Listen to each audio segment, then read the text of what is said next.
My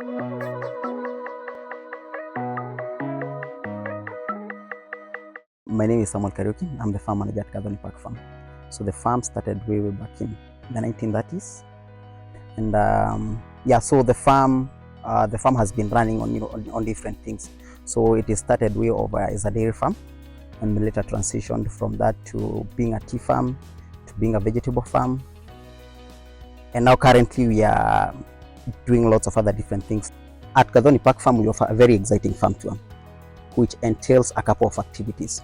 So it starts off with a very beautiful tea farm, a very interesting nursery area where we learn how to propagate different herbs and flowers. It then goes to our sensory garden, which is a very unique experience that basically evokes your 5 senses through the smell, the touch, and the seeing of the different herbs. And then eventually it ends with the tasting of freshly prepared herbal teas. So here is a brief overview of how the tea to a farm looks like. So it starts off with grabbing a tea harvesting basket, walking through the tea that is ready for harvest. So how do you tell that tea is ready for harvest? It's basically from just looking at it and realizing that we have newer shoots. So tea is harvested by picking 2 leaves and a bud. So why do you pick 2 leaves and a bud? Pick 2 leaves and a bud because that's how you have most of the flavors. So the best tea is prepared through picking 2 leaves and a bud. So during the growing season of tea, there are lots of things that go into it. So I'll start off with the maintenance practices, the harvesting, and also the processing. It's a very interesting crop. Judging from the fact that tea originated from China. So how it came to being is that there was a certain emperor who was brewing a bowl of water, and then out of nowhere a leaf came and fell into his hot water, and then he got like a very nice scent,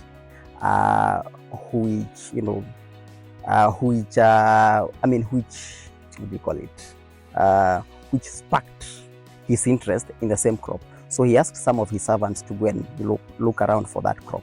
So they looked around, and that's when they discovered the tea bush. So from that time they started brewing that because they said it was giving them like a sensation of feeling, not just from taking the drink that came out of it. So that is how tea was discovered. So that was obviously in the 1800s. So and then now from there, it was spread all over. So the earliest form of tea that we have is the orthodox tea. So that means that tea would be harvested and then it is processed from home. Yeah. So during this tour, we are going to be learning different things. Among them is tea harvesting, its management practices, and how it's processed. Tea harvesting.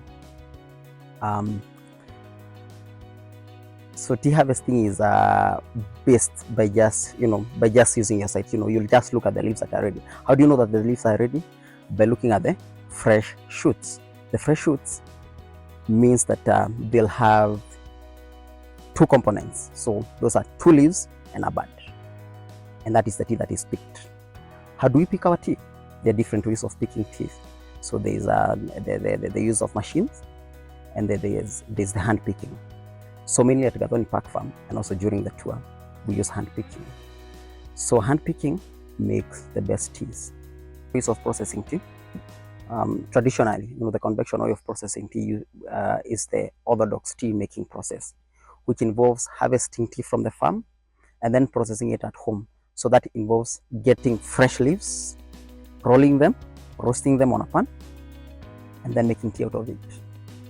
So, but over time, as things have evolved, we've gotten to new technologies. One of the latest technologies that is used to process tea is the CTC method, which means cut, cull, tear, and cull. Yes, so that is the most commonly used method of processing tea. So just to add on to this, it's good to learn that all the teas that we have go through the CTC process, or the teas that we find throughout the market. So that means that the tea is harvested, it is let to wither, it is fermented, and then it is oxidized. So that's the process of making tea. We have a sensory garden where we do a sensory garden tour. So the sensory garden tour offers a very unique experience. So the whole idea is to enchant the 5 senses: smell, taste, seeing, hearing, and touch. So it has a whole, so it has a wide range of herbs, starting from rosemary, lavender, to lemongrass, to lemon verbena, to sage, and so many other herbs. So still at the sensory garden, you are able to, besides having your senses enchanted, you also get a chance to prepare your own scented bag. So a scented bag is just a pouch where you put the different herbs that you collect from the sensory garden, and then you can use them to create like a very good scent in your car, in your living room, or even in your bedroom. So you also, besides that, you also get to learn the different uses of the different herbs that we have. They have lots of medicinal values. So at our nursery, you get to learn how we propagate different flowers and herbs. So we use different methods to propagate flowers and herbs. Mainly, what we take people through, the method that we mainly take people through is through the use of cuttings. But besides that, there are other different ways of propagating flowers and herbs, starting from the use of seeds, layering, and grafting as well. So during the propagation phase, we take you through the step-by-step process of ensuring that your plant survives. So that starts from establishing a good mother plant, and then extracting a cutting from it, and then you get to learn how cutting is done. That is from by looking by use of the nodes, by just looking at the nodes, ensuring that you know what goes into the soil and what goes outside the soil. So, and then eventually, after you've propagated your plant, you get a chance to carry the plant home. After the tour is over, so we give our guests a chance to have their own picnic. So you can walk down to Naiposha. You can do a hike to the longest tunnel that we have in East Africa, the Buxton Tunnel, which is about 1.7 kilometers. So you can also do cycling, or you can come and play your own games around.